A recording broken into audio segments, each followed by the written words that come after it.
Alright, ang inyong napapanood mga kaibigan ay ang Senate hearing may kinalaman sa usapin ng budget ng PhilHealth. So alam natin mga kaibigan na malaki ang budget ng ating PhilHealth. So dahil dito ay hindi pwedeng palampasin ng Senado na pag-usapan ang malaking budget ng PhilHealth sapagkat una nang napabalita na 89 billion pesos ang kinuha ng Marcos administration at ibinalik ang pera sa ating National Treasury. So bago yan mga idol sa ating mga reaksyon sa ating pag-uusapan, panoorin muna natin ang isang kaganapan sa ginaganap na Senate hearing may kinalaman sa PhilHealth Fund. So check this out idol. One po. Itong 500B, reserve fund nyo to? Hindi po. Itong 90 billion na winalis, yung 89.9 billion po, Honorable Senator Go, is not part of the reserve fund of PhilHealth po. So, ano po ito? Subsidy po ito ng GAA? Yes, Honorable Go, it's a subsidy po ng GAA po. Itong 500 billion na sinasabi na chess fund nyo po, kasama na dito ang reserve fund at saka subsidy ng GAA? Yes po. Yes, Your Honor. Members contribution? Yes, Your Honor. Ba't hindi nyo gamitin sa pag-increase po ng mga benefits ng mga kababayan natin? If I may, Your Honor, actually, Honor, I was appointed to PhilHealth around 18 months ago po, by beloved President Marcos. Prior to my joining PhilHealth po, just for the information of this honorable body, yung benefit packages ng PhilHealth has not been enhanced for 12 years po. Nung pumasok po ako, and I've been there for less than 2 years, doon lang po na-enhance yung benefit packages. So, again, with all due respect to this honorable body po, talagang gumagalaw kami. In fact, we're very, very aggressive po. And if I'll be given the permission po, I can give all the details and elaborate on what we have done in the last 18 months with regards to increasing the benefit packages of PhilHealth po.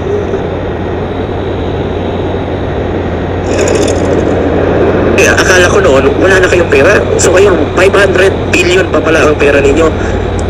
Ang laki ng pondo po yun na nakatulog lang po dyan sa inyong 500 billion nakatulog sa inyong opisina. 500 billion. Na nga yung 90 billion, ilang Pilipino 89 masasalbar nito? Ilang billion yung kinuha ni Rico mga idol. Itong 500 billion. Kung ginamit nilang po, Binalik sa Treasury Fund ng ating gobyerno. Kababayan natin mahirap. Thank you for your question, Senator Go. Again, I'd like to highlight, we are very, very aggressively enhancing all of our benefit packages, In fact, so we did an initial 30% across the board last February 14, and we are already in the process of doing another round of 30%, So talagang tuloy-tuloy po. Now, with regards to your question po, marami pa kami kausap. Constantly po, we are talking with all of the different hospitals associations, with the different doctors, with the different hospitals. We're getting all the inputs po. Alam mo po, yung case packages, there's more than 9,000 of them, So we need all the experts' inputs and opinions. So we are constantly talking with all of them. Pati yung mga suggestions at opinions nyo, honorable senators, lahat yan, pati yung mga doctors, the common tao, we need all the inputs. Maraming trabaho po, there's a lot of work to be done po. But I'd like to assure this honorable body and the public, that we are doing our job. We're working 24/7. Excuse me po. To make things happen po during this term of President Marcos. Thank you po. Baka yung iba, Sir Mandy, hindi na po makantay. Baka mamatay na yung mga pasyente dahil sa kahirapan. Bilisan niyo po yung trabaho. Niyo patulugin yung 500 billion niyo dyan. Yung PhilHealth, it's been 29 years, And I think everyone in this room knows, talagang ibang klaseng PhilHealth, it receives the most batigos. It receives the most insults. It's known to be the most corrupt institution in the country. Totoo But po at yan. the same time, honorable senators, I'd also like to say this. In the 19 months that I have joined PhilHealth, of course, we still receive the suggestions, the brickbats, the batikos, but at the same time, and if I can quote President Marcos in our last hearing prior to the SONA, He said, we have been receiving non-stop commendations on how PhilHealth has moved forward in the last 2 years. So I just want to share, Senator, go. It's true, we have a long way to go. It's true, marami pang kailangan gawin. It's true, we are not pleasing what the whole 100% of Filipino people. Rest assured, sir, we are working very hard. We will get there, and we promise you. Weh, di nga. We promise you, 24/7 po, wala po kaming ginagawa, kundi nagsisilbi sa taong bayan. Wala pala kayong ginagawa eh. Sir, gawin niyo lang ang trabaho ninyo. Ang dami niyong pera. Bakit hindi naman i-cover niyo lahat? Ba't hindi niyo po dagdagan? Para makatulong dun sa mga hindi maka-afford po. President Lides. If I may, Senator Go. Yes, sir. Now that you've mentioned it, we will look closely into increasing that specific. Kung hindi ko na-mention, paano po? Wala. Like I said, Senator Go, there are a total of around 9,000 case packages. Like I said, no, what we do kasi sa dami pong case packages, we focus on the top 10 most burdensome diseases. So, it's not like 10 lang out of the 9,000. well, that's where our principal focus is, but we are looking at all po. We are trying to cover all po. President Ledesma, time is of the essence. Marami po mga pasyente naghihingal po. Pasyalan niyo po yung mga ospital. Marami talaga namamatay na walang pambayad. Uwi na lang po. Alam ng taong bayan yan, nakikinig po yun. Mawa talaga, gawin niyo po inyong trabaho. Gusto ko lang pong gawing halimbawa. Merong bill ang pasyente, 87,000. Ang gagawin po ng pasyente, sakaling nagkakomplikado yung kaso niya sa nag-opera, masasagutin po ng PhilHealth ay 10,000. Kaya nga po may malasakit center, pupunta yun doon sa DOH, hingi po ng tulong sa MAIT ng DOH. Bibigyan nila ng 20,000. Pupunta ng Malasakit minsan, tinatry nilang i-cover. Bakit nyo ihasa sa DOH? Eh, dyan naman ang pondo ng PhilHealth. Ba't hindi nyo na lang po itaasan yung coverage ninyo, packages or benefits na ma-cover nyo po yung buong bill instead na, imbis na ibalik nyo Excuse me bro. yung pondo. Eh sa health nga po to, gamitin nyo muna sa health. Tama po yan. Marami namang pwedeng walisin si Secretary Recto na pondo ng gobyerno. At mamaya pupuntahan natin si Secretary Pangandaman after na walis ni Secretary Recto yung pondo, saan ba ito gagamitin dahil pera po ito para sa health natin. Dapat ang health ay gamitin po, ang pondo ng health dapat gamitin po sa health din. At gamitin sa mga mahirap nating kababayan.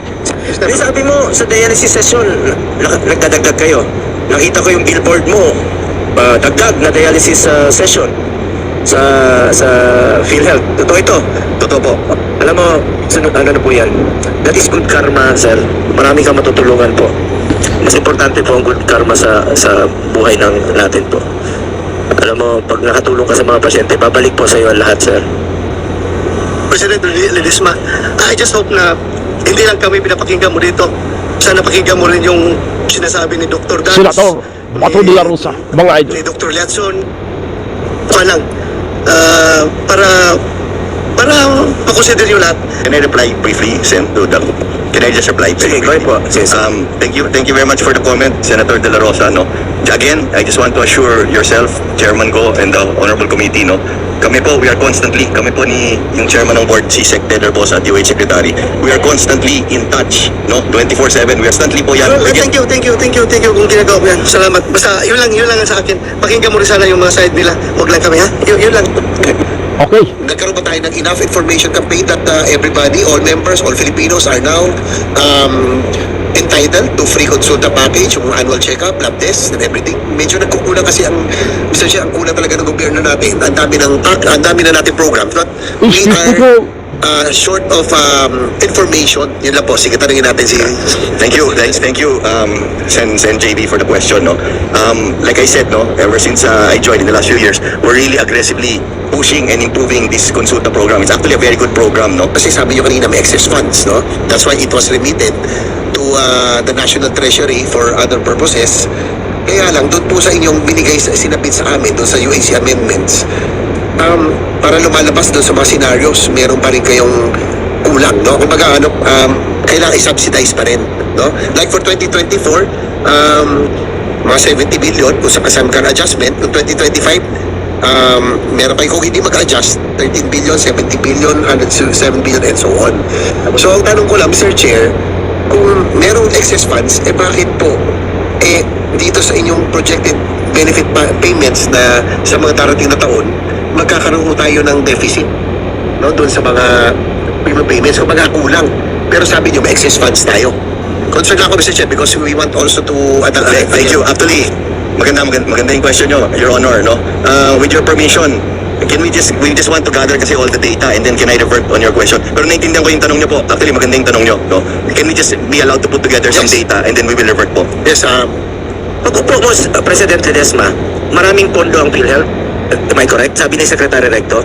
Yes po. Malaki ng pondo. Marami po. O ngayon, pwede naman palang bayaran ng NIA. Ba't pinantay niyo pa ng 2 years? Diba, ibig sabihin, pwede naman palang magwalis si Secretary Recto ng pondo pambayad sa iya. Ngayon, antayin mo pa ng 2 years na ito mga...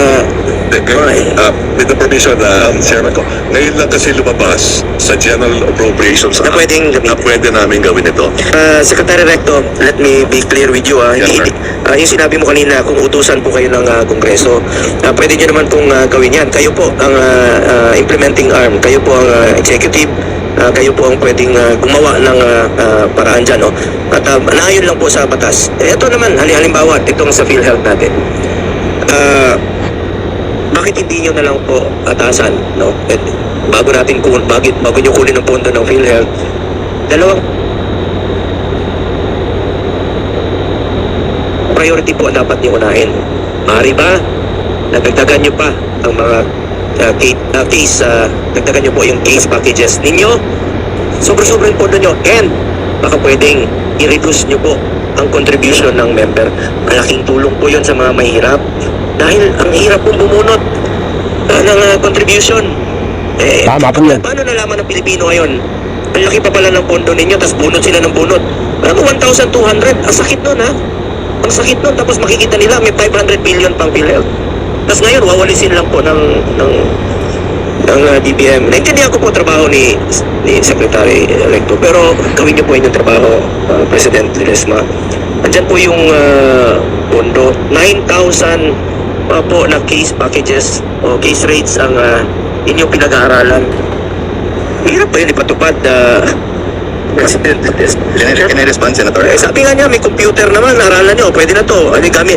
Hindi matatanggap ng mga medical experts natin, mga ordinaryong Pilipino, mga medical workers natin, mga mahirap na mga pasyente, na natutulog yung pondo dyan. Baka next year na naman, tutulog yung pondo. Kukunin na naman po ng Department of Finance dahil sobra yung pondo ninyo.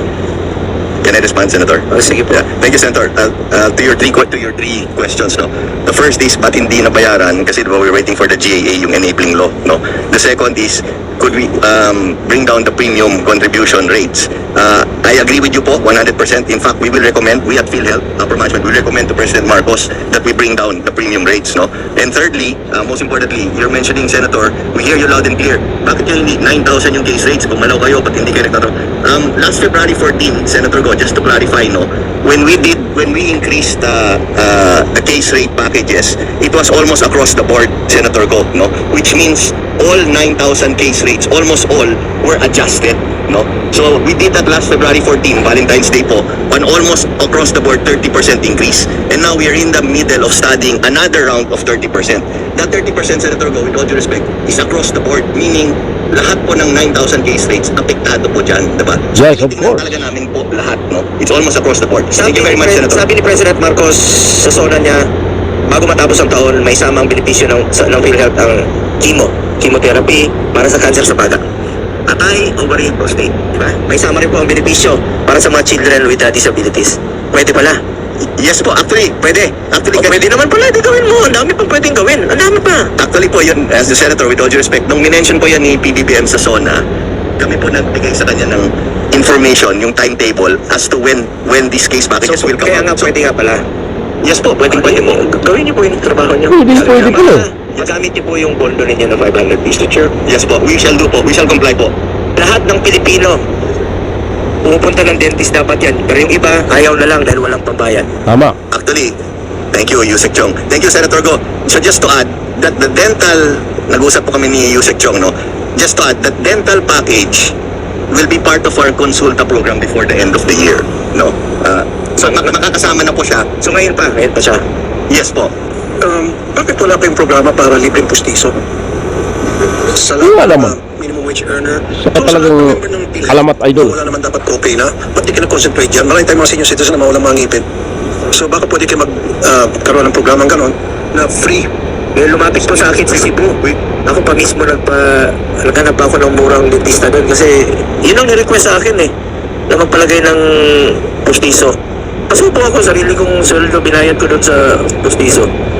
Again, Honorable Senator Go, Honorable Senator Tulfo, we hear you. We will study. We will include it po. Thank you. Yeah, promise po yan. Give us a little time. Thank you. We will study and include it po. Isa pa po Salamat po. yung preventive dental care. Yung sa mga teeth cleaning or prophylaxis. Wala pa yung ganon. Preventive dapat meron kayong ganong klase mga programa nang sa gayon hindi na kailangan pambunutan ng ngipin at yung mga nasisira ng ngipin ng mga Pilipino. Senator Tulfo, if I may, that the prophylaxis, yung cleaning po, kasama, when we include it in the consulta program in the year end, kasama na po siya. Nandun na po siya. It will be included po. Starting when the year ends, it will be included sa consulta program namin po. Thank you, Mr. Chair. Thank you also po. Na pinag-isipan nyo na magiging zero copay na maging sa private hospitals na na-admit ng mga mahirap hindi kababayan, especially senior citizens and minimum wage earners. Zero copay, ibig sabihin walang out-of-pocket mga galing sa kanila. Hindi na sila kailangan pa manlimos sa mga politiko. Pumunta sa PCSO, sabi nga ni Senator Bongo, pumunta sa DSWD, pumunta sa mga Sapit Center. Dapat they don't have to do that. Kaya nyo ba? Kaya nyo? Yes po. You heard it right, Senator Go, Senator Tulfo. Currently kasi sa government, wala, diba? But we're looking at, yes, on private also. When will that happen, sir? We'll move as fast as we can, Senator. Promise yan. And we will keep you posted. Okay, kasi para sa akin, Job well done. As fast as we can. marami kasi ako narinig ng mga kwento, ng mga reklamo na yung mga pasyente na naging sa private hospital because siksikan sa public at yun lang yung merong pasilidad na para gamutin yung kanilang karamdaman. Yung pagkalabas na sa ospital, baon sila sa utang na meron palang perang PhilHealth, 500 billion and all. Bakit hindi natin ilibre yung mga maliliit nating kabayan na pinagbabayad pa natin ng copay? Dapat zero copay talaga para sa lahat. President Ledesma, I want to clarify, no? Yung sinabi nyo kanina na walang babayaran sa public hospital, sa ward lang. Pag sa ward, di ba charity ward? No balance billing, yes. Pag Yes, sir. charity ward, that is only 10%. Am I correct? 90% public, 10% private, sir. Iklaro nyo po na Yung wala ba NCP, silang, wala ba silang babayaran sa public hospital? Yung mga nasa admitted sa hospital, wala. Marami ha, yung babayaran sila ha. Pag mali sa public, nagbabayad data. O, nagbabayad sila. Yung sinabi mo kanina, wala silang babayaran, wag kang mangako sa publiko na hindi totoo. Sa government hospitals po, dapat NBP, no balance billing, 90% po. Dapat 100% na lang siguro. What do you mean 90%? Ilan na? 10%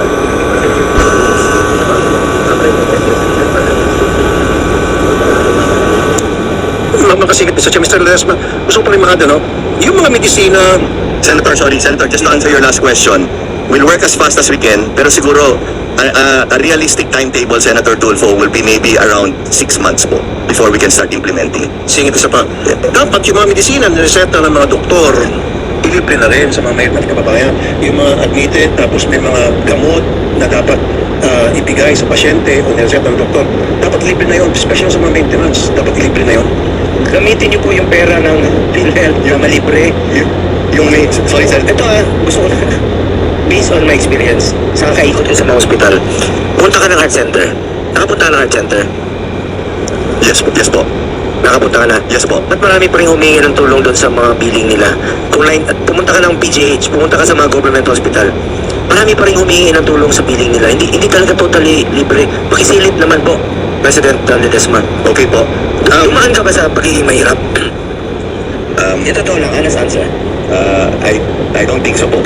Yun lang I'd like to think we've been financially. Pasyalan nyo lang po as President ng PhilHealth. Puntahan nyo yung mga hospital kung di ka ba dumugin doon sa mga hospital billing. Subukan nyo lang po, samahan kita. Actually, Senator Go, if I can get clarification from SecTed, kasi when I mentioned nga kasi sabi ni SecTed, hindi masyado mataas yun. SecTed, maybe can we just, for the committee, for the honorable committee, can we just clarify on the NDP and on the public and the private side? Thank you. Maraming salamat, Mr. Chair. Yung no balance billing po, ito po ay para sa ating mga poor or indigent. Sa lahat ng pampublikong ospital ng Department of Health, yung 87 po na pinatatakbo bilang with funds coming from GAA, ito po ay merong medical social service. Yung medical social service ang nag-evaluate sa kapasidad para magbayad. Ang lahat po ng may hirap, pag na-evaluate to sa class C yata yun, libre yun, no balance billing yun. Ang magbabayad para sa kanila ay PhilHealth at yung GAA appropriations ng MOE na every year tinataasan naman ni Secretary Pakandaman. Well, malapit sila sa DOH, mamahip. Bakit hindi tulungan ng PhilHealth? Lakihan pa nila yung ang tawag nito, ang case rate nila dun sa heart. Well, meron rin naman silang Z-benefit. Parang sa, ano po, sa cabbage or bypass. May Z-benefit po sila. Ang ginagawa nila is nagbibigay ng almost 550,000 para sa sa magpapa-bypass. Pero naniniwala ka kulang talaga yung... Naghahanap pa sila ng paraan, no? Oo. Di ba? Nagmamakawa. Yung iba hindi pa na-operahan, di ba? Marami Dahil po. wala silang... Nag-iipon pa sila. President Ledesma, pakitingnan nyo naman, ang dami dyan sa heart center, hindi pa po sila na-operahan dahil takot sila magpa-operahan dahil baka wala silang pambayad. Baka pwede nyo silipin ito, may mga heart warriors dyan, dito pa pupunta sa amin dito dapat pwede naman silang pumunta sa inyo. Baka taasan nyo po yung tulong kasi meron nga kayong 500 billion. Alam mo, Sir President Ledesma, hindi maintindihan ng ordinaryong Pilipino po yun na meron kayong pondo na 500 billion tapos ito, naghahanap pa sila ng tulong mula sa iba't iba. Mangungutang pa yan. Dalawa lang yan Taasan nyo yung tulong ninyo, counterpart ninyo sa pagpapa-opera sa mga case rate. Then, pag-aralan natin ng mabuti dito sa Senado, andyan na yung bill, no? For interpellation na yung i-reduce po yung or suspension muna ng pag-increase ng contribution. Ang sakit po mag-contribute sa mga ordinaryong Pilipino. Bawat piso po ay napakahalaga sa ordinaryong Pilipino. Mag-contribute sila habang nakikita nila na meron pa kayong 500 billion. Duly noted, Senator Go, we will comply. Also, Senator, we will also schedule a meeting immediately with the Heart Center. No? So schedule po namin yan and we will see how we can move forward po. Ilan po sa Heart Center, NKTI, yung mga nagpapa-transplant, dialysis, punta ka ng lung center, punta ka sa children's hospital. Dami dyan. Marami mga pasyente na kailangan biliary atresia na hindi po wala silang kakayahan talaga. Hindi nga nila yung iba namamatay na lang po dahil hindi nila ma-afford ang pagpapa-opera sa mga transplant po. Pakisilip naman po.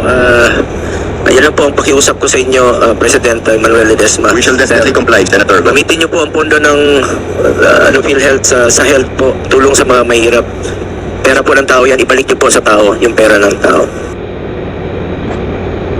Kaya nagagalit mga idol itong si Senator Bongo dahil may malaki namang budget pala ang PhilHealth. Bakit nagkakaroon pa rin ng malaking problema ang mga benepisyaryo ng PhilHealth mga idol? Lagi nating tandaan, 500 billion ang nakalang pondo ng PhilHealth para sa sambayanang Pilipino. Sa laki ng pera mga idol, kailangan magdagdag ng mga additional benefits sa ating mga kababayan. Partikular na mga idol, yung mga sirayong ngipin. Pag-aaralan na maisama sa benefits na nakapaloob sa PhilHealth mga idol. So, sumasaludo tayo kay Senator Rapi Tulfo, Senator Bongo, Senator Bato de la Rosa, and GB Ejercito sa maayos na paghimay sa mga isyu ng lipunan, lalo na sa mga isyu ng lipunan mga idol, lalo na may kinalaman sa pangkalusugan. Number 1 tayo dyan. Andyan ang senador na maaasahan ng taong bayan, Senator Bongo mga idol. Kaya't naitatag ang Malasakit Center at sana'y lalong mapaayos ang serbisyo ng PhilHealth para sa sambayanang Pilipino. Mabuhay po tayo. Isang mainit na pagpugay kay Senator Bungo. Job well done, sir. Job well done. Fight and fight and a legal battle for the health of the Filipino. Mabuhay po tayo. Maraming salamat.